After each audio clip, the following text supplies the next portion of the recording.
আমি উপস্থিত সকলকে আমার আনন্দ জয়গুরু, ছোটদেরকে আমি আমার ভালোবাসা জানিয়ে প্রিয় পরমে কিছু কথা বলার চেষ্টা করব।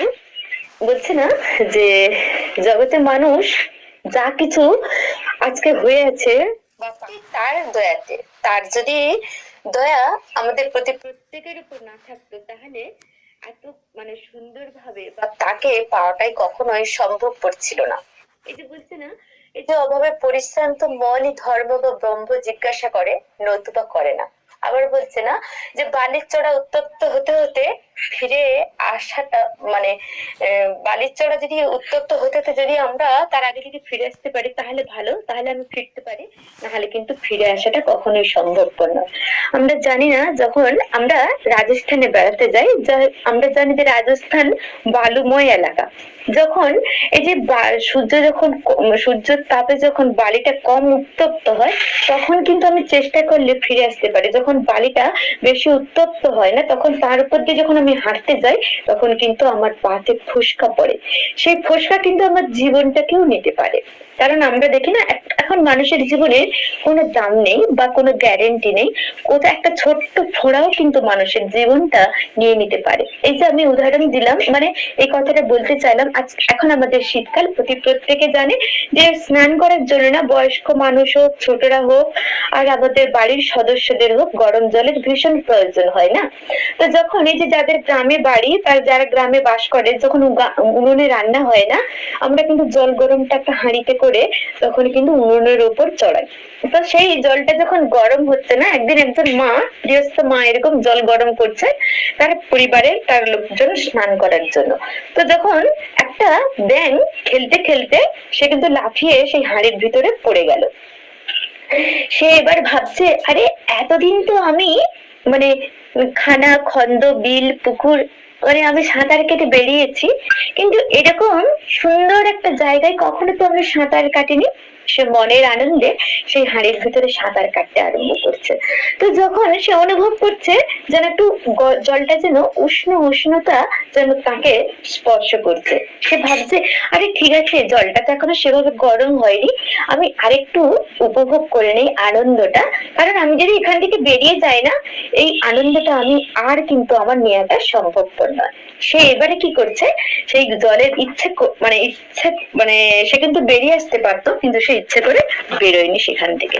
তার ফলে কি হচ্ছে, সে যখন সাঁতার কাটতে করতে জলটা যখন আরেকটু গরম হচ্ছে, সে তখন ভাবছে, আরে আরেকটু থাকি, তারপরে আমি বেরিয়ে যাব। এই করতে করতে যখন জলটা অনেক বেশি গরম হয়ে গেছে না, সে যখন এবার বেরিয়ে আসার জন্য প্রাণ চেষ্টা করছে, তখন কিন্তু আর সে বেরোতে পারছে না। তখন কিন্তু তার বডি সমস্ত কিছু প্রচেষ্টা ব্যর্থ হলো। একসময় সে কি হলো, ওই জলের ভিতরে মৃত্যু হলো তার। এই জন্য ঠাকুর বলছেন না, আসক্তি আমাদের জীবনে এমন বেশি গ্রাস করে না। যখন আমাকে কম কম পেয়ে বসে, আমি ভাবছি এখান থেকে আমার বেরিয়ে যাওয়াটা সম্ভব বা এবারে আমাকে বেরোতে হবে, কিন্তু আবার ওই হাতছানি যখন মনে হচ্ছে যে আরেকটু থাকলে, আরেকটু পরে যদি আমি যাওয়ার চেষ্টা করি তো তাহলে কি হয়, হ্যাঁ আমি ঠিক বেরোতে পারবো, এই কনফিডেন্স আমাকে এক সময় ডুবিয়ে থাকে। তাই ওই জন্য বলছে যে আমাদের কনফিডেন্স বা আমাদের আসক্তি আমাদের কিন্তু জীবনে মৃত্যুর কারণ হয়ে ওঠে। সেই জন্য এই আসক্তির ফাঁদ থেকে বেরোনো আমাদের পক্ষে না কখনোই সহজ বা সম্ভব নয়। যখন আমরা কোনো আদর্শের সঙ্গে আমি আমার জীবনটাকে যুক্ত করি তখন কিন্তু আস্তে আস্তে করে সম্ভব। একসঙ্গে যে আমি সেই সংস্কারটাকে কাটিয়ে উঠতে পারবো তাও কিন্তু নয়। কারণ মানুষ সংস্কারবদ্ধ জীব, সে যে সংস্কারটা নিয়ে সে জন্মগ্রহণ করে না, সেই সংস্কার থেকে সঙ্গে সঙ্গে বা সেই সংস্কারকে সঙ্গে সঙ্গে ছিন্ন করেটা আসাটা কখনোই সম্ভবপর নয়। বলছি না, মার সঙ্গে সন্তানের যেমন আত্মিক একটা সম্পর্ক, একটা যেমন নারীর টান বা বন্ধন, তাকে যেমন অস্বীকার করাটা কখনোই সম্ভবপর নয়, সেই রকম ভগবানকেও বা তার অস্তিত্বকে অস্বীকার করাটা কখনো সম্ভবপর নয়, বা আমার সংস্কারকে অস্বীকার করা কখনোই সম্ভবপর নয়। তাকে নিয়ে আমাকে চলতে হয়। আর সেই সংস্কার থেকে আমার যে খারাপ সংস্কার গুলো, তার থেকে একটু একটু করে বেরোনোর পথ হচ্ছে যখন আমি প্রিয় পরমকে নিয়ে চলি, তখনই সম্ভব, না হলে কিন্তু কখনোই সম্ভবপর নয়। এই যে আজকে আমরা ঠাকুর ধরে আছি বা আদর্শের সঙ্গে আছি বলে আমরা অনেক কিছু জীবনে বুঝতে পারি না, আমার যখন ভুল ভ্রান্তি, যখন আমার কিছু কাজ করতে গিয়ে ভুলটা হচ্ছে না, তখন আমি কিন্তু এই যে বিয়ে মানে এই উপলব্ধি বা অনুভব, সেটাও কিন্তু আমার প্রিয় পরমের জন্য। কারণ সত্যি আমি তার কাছে অনেক বেশি কৃতজ্ঞ, কারণ তিনি ছিলেন বলে আমার প্রতিটা সকাল না এত সুন্দর, তিনি ছিলেন বলে আমার জীবনটা এত সুন্দর, তিনি আজকে আমার হাত ধরে আছেন বলে আমি যেমন পরিস্থিতি আসুক না কেন সেখানে কিন্তু আমি সহজে ভেঙে পড়ি না, সেখান থেকে তিনি আমার হাত ধরে নিয়ে যাচ্ছেন বলে আজকে আমার জীবনটা এত সুন্দর। আমি প্রতিটা মুহূর্তে তার কাছে কৃতজ্ঞ, কারণ তিনি যদি না থাকতেন আমার কি হতো সেটা আমার জানা নেই। এই যে কৃতজ্ঞ, ঠাকুর বলছে না, কারোর কাছ থেকে যখন কোনো কিছু তুমি সাহায্য পাও সেখানে সারা জীবন কৃতজ্ঞ থাকা উচিত, কারণ কৃতজ্ঞতাই মানুষের জীবনটাকে সুন্দর করে, আবার অকৃতজ্ঞতার গুপ্তছড়ি মানুষের জীবনটাকে শেষ করে দেয়। কারণ আমার জীবনের অনেক স্বপ্ন, দু চোখে মানুষ অনেক স্বপ্ন নিয়ে বাঁচে না, সব স্বপ্ন যে তার পরিপূরিত হয় এমন কিন্তু নয়। আবার কিছু স্বপ্ন যখন তার পরিপূরিত হয় তখন তার যে আনন্দ উচ্ছল, সেখান থেকে বেরিয়ে আসা বা তার ধারাটাকে বর্ণনা করা কখনোই সম্ভবপর নয়। কারণ ঠাকুর মানুষকে যত খুশি যা দিক না কেন, মানুষ কিন্তু কখনো জীবনে সুখী কখনোই নয়, তাকে কখনো মানুষ সুখী করতে পারেনি। আমরা দেখি না চার যুগে যখন তিনি চার অবতার রূপে এসেছিলেন কখনো মানুষকে সুখী করতে পারেননি। আমরা বিশেষ করে দেখি রামচন্দ্র রূপে যখন তিনি এসেছিলেন না, এই মানুষকে তার প্রজাদেরকে সুখী করার জন্য, যখন সীতা দেবী যখন 14 বছর যখন নববিবাহিত স্ত্রী রূপে সীতা মা এলেন শ্বশুরালয়ে, তার পরের দিনে তাকে যেতে হলো তার স্বামীকে সঙ্গে যেতে হলো 14 বছর বনবাসে গিয়েও সেখানে জীবনটা যে সুন্দর তাও কিন্তু নয়, বনবাসের একটা যন্ত্রণা বা সেখানে কষ্ট পরিশ্রম সমস্ত কিছু। তারপরেও যখন তিনি অপহৃত হওয়ার পর যখন সীতা মাকে উদ্ধার করে আনলেন, তখনও কিন্তু তার জীবনে পরীক্ষার শেষ নেই, কারণ তাকে দিতে হলো অগ্নি পরীক্ষা দিতে দিতে এক সময় তিনি কিন্তু পাতালে প্রবেশ করলেন। একটা পুরুষ মানুষের কাছে এর থেকে অপমর্যাদার আর কিছু হতে পারে না। তাহলে জীবনে কত যন্ত্রণা, তবুও কিন্তু মানুষকে তিনি কখনো ছেড়ে যাননি, সব সময় তিনি মানুষের ভালোর জন্য, মানুষকে কিভাবে তার জীবনে সুন্দর করা যায় সেই প্রচেষ্টা। এই যে মানুষ কখনো সুখী নয়, আমি একটা উদাহরণ দিই। একটা পৃথিবী শুধু মানুষ নয়, কেউ কিন্তু কোনো অবস্থায় সুখী নয়, সবসময় আমরা কিন্তু ভগবানকে ব্লেম করেই থাকি। একটা উদাহরণ দিই, একটা গাছে না একটা কালো কাক বসে আছে, সে ভাবছে ভগবান আমার গায়ের রং তুমি এত কালো দিলে, তাই আমাকে কেউ পছন্দ করে না। সে ভাবছে আমি পৃথিবীর মনে হয় সব থেকে দুঃখী ব্যক্তি। সে গেল একটা হাঁসের কাছে গিয়ে বলছে তোমার গায়ের রং কত সাদা, তোমার ঠোঁটটা বেশ কি সুন্দর হলুদ, তাই না? তুমি ইচ্ছে মতন জলে সাঁতার কেটে বেড়াতে পারো তোমার মনের খুশি মতো, তুমি পৃথিবীর মনে হয় সব থেকে সুখী, তাই না? তখন হাঁস বলল কে বলেছে তোমাকে আমার এই সাদা রংটা কারোর পছন্দ নয়? বলছে কেন? বলছে মানুষ যখন মারা যায় না তখন কিন্তু এই সাদা শাড়িটাই তার অঙ্গে শোভা পায়, তাই সাদা রংটা মানুষ কিন্তু পছন্দ করে না। আর তুমি বলছো আমি জলে আনন্দে সাঁতার কেটে বেড়াই, তুমি জানো জলের ভিতরে কত কিছু থাকে, আমার জীবনটা বাঁচিয়ে আমাকে কিন্তু এই জলে ঘোরাফেরা করতে হয় না, আমি কিন্তু পৃথিবীর সব থেকে সুখী মানুষ নয় গো। তখন বলছে তাহলে তোমার চোখে কাকে মনে হয় সুখী? বলছে যে টিয়া পাখিটা দেখছো না, ওকে মনে হয় সব থেকে সুখী। তো টিয়া ভাইয়ের কাছে কাকটা যে বলছে টিয়া ভাই আমি তো শুনে এলাম এই হাঁস ভাইয়ের কাছে তুমি পৃথিবীর সব থেকে সুখী ব্যক্তি। বলছে কেন? বলছে তোমার গায়ের রং কি সুন্দর সবুজ, তোমার ঠোঁটটা লাল, তাই তোমাকে সবাই ভালোবাসে, তাই না? বলছে না না ভাই, আমার কি এমন রং বলো, সবুজ আর লাল, তার জন্য কি মানুষ আমাকে ভালোবাসে? ওই যে তুমি দেখছো না, ওই যে ময়ূরটা দেখো, যার পেখম তুলে যখন সে নৃত্য করে তাকে দেখার জন্য মানুষ আকুল হয়ে থাকে, যখন তার রামধনুর 7টা রং তার পালকের মধ্যে কত সুন্দরভাবে দৃশ্যমান, তাই না? দেখলে যেন আমাদের নয়নটা জুড়িয়ে যায়। আমার মনে হয় পৃথিবীর সব থেকে সুখী ওই ময়ূর। তখন কাকটা যে বলছে ময়ূর ভাই তুমি তো মনে হয় পৃথিবীর সব থেকে সুখী ব্যক্তি। বলছে তোমার এমন মনে হওয়ার কারণ? বলছে কেন, আমি কাক ভাইয়ের কাছ থেকে, আমি টিয়া ভাইয়ের কাছ থেকে জেনে এলাম, কারণ রামধনুর 7টা রং তোমার শরীরে বিদ্যমান, তাই আর তুমি যখন পেখম তুলে নৃত্য করো না, সেই নৃত্যটা দেখে মানুষ আকৃষ্ট হয়। তখন বলছে তোমার ভুল ধারণা গো, আমি সব থেকে পৃথিবীর সুখী মানুষ নয় কখনো।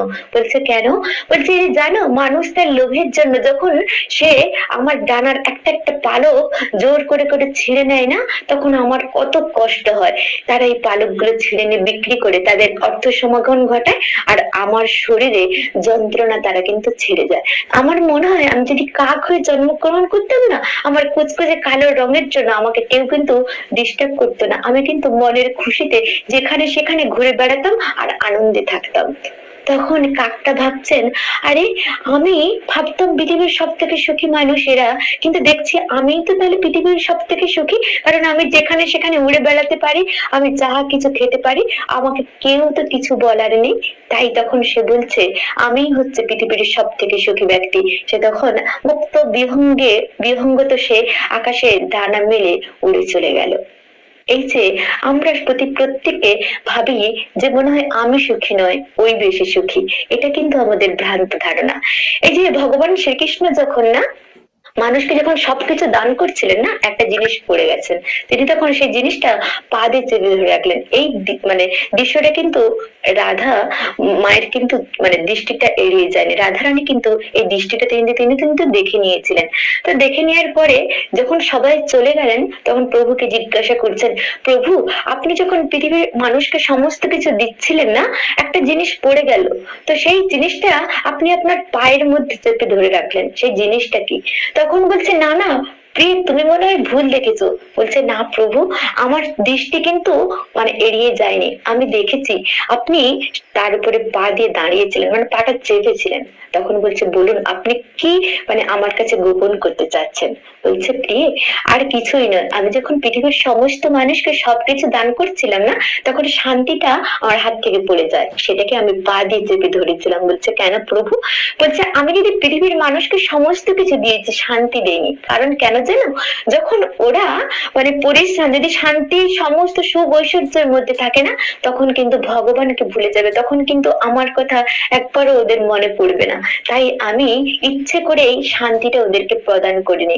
কারণ যখন ওরা শান্তির অন্বেষণে মানুষের জীবনে যখন অশান্তির ঝড় উঠে না, বা বাতাবরণ মানে ঘনিয়ে উঠে, তখন কিন্তু সে শান্তির অন্বেষণ করে। যখন সে শান্তির অন্বেষণ করতে করতে আমার কাছে আসবে, তখন কিন্তু সে প্রশান্ত শান্তি লাভ করবে। তাই আমি মানুষকে শান্তি প্রদান করিনি। এই জন্য আজকে আমাদের মধ্যে শান্তি নেই বলে আজকে আমরা প্রিয় পরমের পদপ্রান্তে এসেছি, বা প্রিয় পরমকে নিয়ে চলার চেষ্টা করছি। মানে চেষ্টা জীবনে বলছি না, মুক্তির পথ বা অম্লান চেষ্টাই তো মুক্তির দিকে নিয়ে যেতে পারে। এই প্রচেষ্টাই আমাদের জীবনের মানে একমাত্র উদ্দেশ্য এবং লক্ষ্য। সেই উদ্দেশ্যটা কতখানি আমি সাকসেস হলাম, সেটা কিন্তু আমার হিসাব নিকাশের বাইরে। আমি কিন্তু চলার চেষ্টা করি, কারণ আমি এই যে বলছি না, মানুষ যখন জন্মগ্রহণ করে না, সে তখন কিছু নিয়ে আসে না, সে তখন তার ভাগ্যটা নিয়েই জন্মগ্রহণ করে। কিন্তু যখন এসে ফিরে যায়, তখন কিন্তু তার দু হাতে কিছু থাকে না, কিন্তু দু হাতের মুঠোর মধ্যে থাকে তার কর্মফল। কারণ এই কর্মফল অনুযায়ী তার পরবর্তী জীবনটা নির্ধারিত হয়। পরবর্তী জীবনটা এই যে আমরা আজকে দেখি না, যে একটা মানুষ কত সুখে আছে, আর একটা মানুষ দুমুঠো খাওয়ার জন্য তাকে দুবেলা কত মানুষের কাছে লাঞ্ছিত হচ্ছে।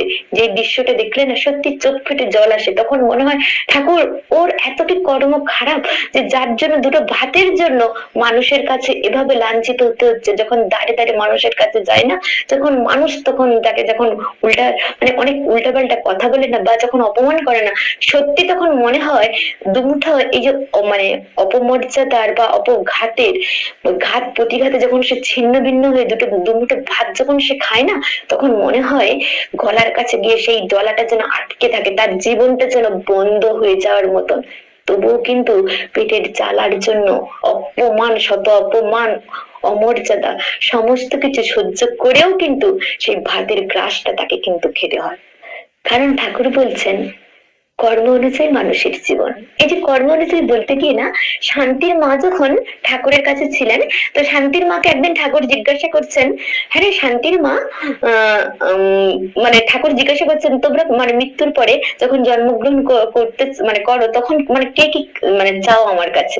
তো তখন সবাই বলছে ঠাকুর আমি, কে বলছে আমি মুক্ত বিহঙ্গ হয়ে আকাশে ডানা মেলে ঘুরতে চাই, কে বলছে আমি গাভী হয়ে মানে গাভী হয়ে জন্মগ্রহণ করতে চাই। ঠাকুর জিজ্ঞাসা করছেন গাভী কেন? বলছে ঠাকুর গাভী তো গোমাতা, আর গোমাতা যে দুধ মূত্র গোবর সমস্ত প্রভুর কাজে লাগে, তাই আমি গোমাতা হিসেবে জন্মগ্রহণ করতে চাই।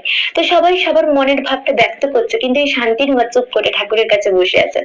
তো ঠাকুর বলছেন হ্যাঁ রে শান্তির মা, সবাই তো সবকিছু বললো, তুই কেন চুপ করে আছিস? তখন বলছে ঠাকুর আমি কি বলবো, আচ্ছা ঠাকুর আমি তো এমন জীবন কখনো চাইনি, তাহলে আমার জীবনের এত কষ্ট কেন? তখন ঠাকুর বলছেন হ্যাঁ রে, আমি না কাউকে কোনো সুন্দর জীবন যে আমি যে প্রদান করি তা কিন্তু নয়, মানুষ তার চার উপর যা চায় না সেই জীবনটা সে ভোগ করে। তুই এই এরকম তো জীবন চেয়েছিলিস, তাই তো তুই এমন জীবন ভোগ করছিস।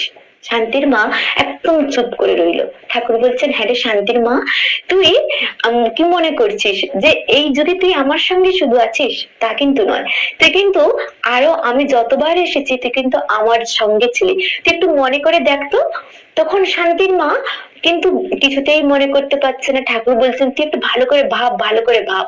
ভাবতে ভাবতে তখন শান্তির মা বলছেন হ্যাঁ প্রভু, আপনি যখন ভগবান শ্রীকৃষ্ণ রূপে এসেছিলেন তখন আমি বৃন্দাবনে আপনার সঙ্গে ছিলাম, বৃন্দাবনের রাস্তায় আমি ঝাঁট দিয়ে বেড়াতাম, কারণ আপনার যাওয়া আসার পথে যাতে কোনো মানে ধুলে করা বা মানে গাছের মানে শুষ্ক পত্র যাতে চারিদিকে ছড়িয়ে ছিটিয়ে না থাকে, আপনার যেতে যেতে কোনো কষ্ট না হয়, তাই আমি বৃন্দাবনের পথে ঝাড়ু দিয়ে দিয়ে বেড়াতাম। যখন আপনি নিমাই রূপে আসেন তখন আপনার গাড়ু গামছা আমি কিন্তু আপনার সঙ্গে সঙ্গে বহন করতাম, আপনি যেখানে যেতেন আমি কিন্তু সেখানে আপনার সঙ্গে যেতাম। তখন বলছে হ্যাঁ রামকৃষ্ণ রামচন্দ্র রূপে যখন আমি এসেছিলাম তখন তোর কিছু মনে পড়ে? তখন বলছে না ঠাকুর, আমার তো ওই সময়ের কথা কিছু মনে নেই। তখন বলছে ঠাকুর, বলছে দেখ শান্তির মা, তুই এই জন্মেও আমি যখন আছি তুইও কিন্তু আমার সঙ্গে এসেছিস, সেই কিন্তু গাড়ু গামছা আমার বিছানা ঠিক করা সমস্ত কিছু তুই কিন্তু করছিস, তাই না?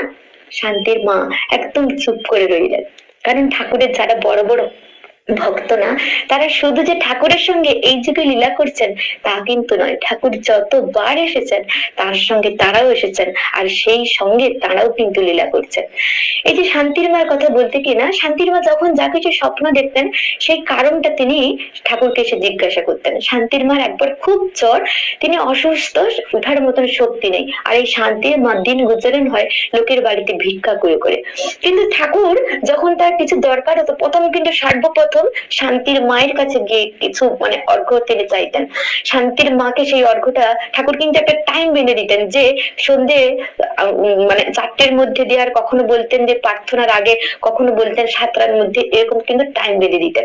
তো শান্তির মা যখন খুব জ্বরে, তখন জ্বরের ঘরে যখন আছেন তার কিন্তু মানে সেরকম বাড়িতে কিছু খাওয়ার মতন নেই যে তিনি উঠে খাবেন, কারণ ভিক্ষা করে যা পায় সেই দিয়ে তার জীবনটা গুজরান হয়। এই শান্তির মা যখন এই অসুস্থ অবস্থায় দুজন মানে তার দ্বারে এলো, এসে শান্তির মার কাছে কিছু খাওয়ার জন্য প্রার্থনা করলেন। শান্তির মা তখন বলছেন আমার কাছে, আমার তো জ্বর, আমি কিছু লোকের দ্বারে ভিক্ষা করতে যেতে পারিনি, আমার বাড়িতে এমন কিছু নেই যে আপনাদের খেতে দেবো। ওনারা কিন্তু কয়েকবার বললেন শান্তির মায়ের কাছে খাওয়ার জন্য, কিন্তু শান্তির মা ওদেরকে কিছু না খেতে দিয়ে তিনি কিন্তু বিদায় দিলেন। তো ঠাকুর যখন জ্বরটা একটু কমলেন, তো শান্তির মা যখন ঠাকুরের কাছে গিয়ে বলছে ঠাকুর আমি এরকম স্বপ্ন দেখলাম যেন, তখন ঠাকুর বলছেন তুই কিন্তু ভুল করলি শান্তির মা, তুই কিন্তু এই কাজটা ঠিক করিসনি। তখন বলছে কেন ঠাকুর? বলছে কোনো যখন অভুক্ত ব্যক্তি তোর দরজায় এসে দাঁড়িয়েছিল তখন তুই তো ভালো করে খুঁজে দেখতে পারতিস, তোর নিশ্চয়ই মুড়িও, এক মুঠো মুড়ি হলেও তো তোর বাসায় ছিল, তাই না? তুই এক মুঠো না হোক দুটো যদি মুড়ি থাকতো তাহলে দুজনকে দুটো মুড়ি দিয়ে এক গ্লাস জল দিতে পারতিস, কিন্তু অভুক্ত অবস্থায় তোর ফেরানোটা ঠিক হয়নি। তখন বলছে ঠাকুর তাহলে আমার কি করণীয়? ঠাকুর বলছেন তাহলে তুই এক কাজ করে দুজন ব্রাহ্মণকে ভোজন করাবি, আর শৈলেনের মা আছে, শৈলেন মা আছে না, উনি যত খেতে চায় উনাকে তুই কিন্তু পেট ভরে খাওয়াবি, তারপরে কিন্তু উনাকে দক্ষিণা দিবে। তখন বলছে ঠিক আছে ঠাকুর। শান্তির মাকে যেমন বলে দিলেন, শৈলেনের মা কিন্তু প্রচুর খেতে পারতেন, তিনি বলছে শৈলেনের মাকে এমন খাওয়াবে সেই খাওয়ার জায়গা থেকে তিনি যেন উঠতে না পারেন, সেখানেই যেন তিনি সেই হাত ধুয়ে সেখানেই যেন তিনি ঘুমিয়ে পড়েন, এবং তাকে কিন্তু খাওয়ার পরে পান ভোজন করাবি অবশ্যই। তো শান্তির মা শৈলেনের মাকে খাওয়ার নিমন্ত্রণ করলেন, এমন ভাবে ঠাকুর যেমন করে বলেছিলেন তেমন ভাবে তিনি খাওয়ালেন। শৈলেনের মার কিন্তু খাওয়ার পর নড়াচড়ার করার মতন শক্তি রইল না, তিনি কিন্তু সেখানেই শুয়ে পড়লেন। শেষে কিন্তু মানে পান কিন্তু তিনি তাকে খাওয়ালেন। তারপরে ঠাকুর এবং কেষ্টপ্রসন্ন মানে ভট্টাচার্যকে তিনি কিন্তু খেতে দিলেন। খুব পরিতৃপ্ত সহকারে ঠাকুর কিন্তু খেলেন। কারণ এই শান্তির মার কাছে ঠাকুর যখন তখন খাওয়ার জন্য বায়না করতেন। ঠাকুর শান্তির মার কাছে মানে শান্তির মার হাতের খাওয়া কিন্তু তিনি খুব পছন্দ করতেন, আর শান্তির মাকেও তিনি খুব ভালোবাসতেন। তো এই যে ভক্তের সঙ্গে এই যে আমরা একটা যখন স্বপ্ন দেখি না, বলছি স্বপ্নের যে আমরা কিন্তু সব সময় যে তার সারার্থ বা মর্মার্থ বা তার ইঙ্গিত বুঝে উঠতে পারি এমন কিন্তু তা নয়, কিন্তু প্রত্যেকটা স্বপ্নের পিছনে না একটা কারণ এবং কার্য থাকে, সেটা আমরা বুঝে উঠতে পারি না। কিন্তু যখন কোনো একটা কিছু আমার জীবনে খারাপ হয় না, বা আমার কিছু মানে আমার সঙ্গে কিছু অঘটন ঘটতে যাচ্ছে, তার কিন্তু একটা সংকেত কিন্তু আসে, কিন্তু আমি বুঝে উঠতে পারি না বলে সেটা কিন্তু মানে নেগলেক্ট করে যাই। যখন আমার জীবনে যখন ঘটনাটা ঘটে না, তখন মনে হয় আচ্ছা ঠাকুর, তাহলে কি আমি ওই স্বপ্নটা দেখেছিলাম, এর জন্য তুমি আমাকে কি আগাম সতর্কবার্তা দিয়েছিলে যেটা আমি বুঝতে পারিনি। তাই ঠাকুর বলছেন না, যখন আমরা প্রতিনিয়ত খুব নাম ধ্যান করি, তখন কিন্তু আমরা অনেক সূক্ষ্ম বোধ যেটা আমার মাথার উপর দিয়ে উঠে যায় বা চিন্তা ভাবনার বাইরে চলে যায়, সেটা কিন্তু তখন আমরা বুঝে উঠতে পারি, না হলে কিন্তু বুঝে ওঠাটা আমার পক্ষে সম্ভবপর নয়। জয়গুরু রিরামা, আমার মনে হয় সময় হয়ে গেছে, তাই আমি আমার বক্তব্যের বিরাম দেওয়ার আগে আমি একটাই কথাই বলবো, যে বলছে না যখন আকাশে বলছে চাঁদের সাথী মানে আমরা যখন দেখি না চাঁদের সাথে মানে চাঁদ যখন উঠে না, তখন যে চাঁদের যে চাঁদনি আলোয় পৃথিবীটা পরিপূর্ণ হয়ে ওঠে না, বা চারিদিকটা মানে একদম যেন মনে হয় আলোকিত হয়ে ওঠে, সেই মায়াতে আমরা প্রত্যেকে মুগ্ধ হই। আর ফুলের সাথীকে প্রজাপতি, ফুল যখন প্রস্ফুটিত হয় তখন কিন্তু প্রজাপতির মেলা সেখানে বসে যায় তার আরোহণের জন্য। আর মানুষের জীবনের সাথীকে কেউ নয়, আমরা যাদেরকে আপন ভাবি প্রত্যেকে কিন্তু আমার কেউ নয়, কিন্তু তিনি হচ্ছেন আমার জীবনের একমাত্র সাথী। আমি যখন আসি তখন তিনি থাকেন, আবার আমি যখন যাই তিনি আমার পরম বান্ধব। আমার হাত দুটো ধরে তিনিই বলেন, কেউ থাকুক আর না থাকুক আমি তো আছি তোমার সঙ্গে। জয় গুরু। আমি আমার বক্তব্যের এখানে বিরাম দিলাম। সবাইকে আর একবার আনন্দ জয় গুরু জানিয়ে জয় গুরু।